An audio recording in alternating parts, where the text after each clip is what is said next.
This was how Europe took a continent. Africa was divided.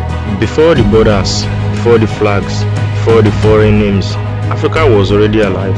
Empire rose, kingdom traded, cities thrived. This is not the story of that continent. This is the story of how it was divided.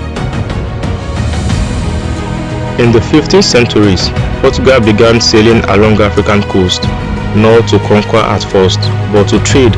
Trading posts became forts, forts became control point. The Atlantic slave trade followed. Millions were taken. Africa was bleeding but still standing. By the 80s, Europe had changed.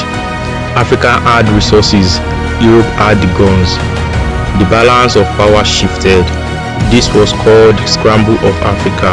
The Zulu kingdom resisted, the Ashanti fought back, Ethiopia stood firm. In 1896, Ethiopia defeated Italy at the Battle of Adwa, but across most of the continent, technology crushed tradition.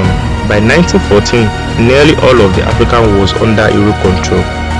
One of the darkest chapters unfolded in the Congo under King Leopold II.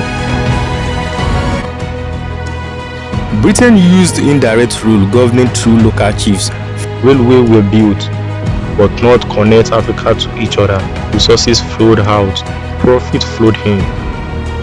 Colonization was not because Africa was empty. It was not because Africa was uncivilized. It was a coalition of industrial power, military advantage, economic greed, and political ambition. The border drawn Berlin still shaped modern conflict. The language imposed still shape identity. The economic structure for exports still shape poverty.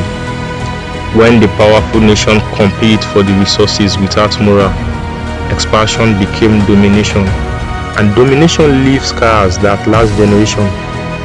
But here is another truth. Africa did not begin the colonization, and it will not end with it. Empire rise, empire fall, but continents endure.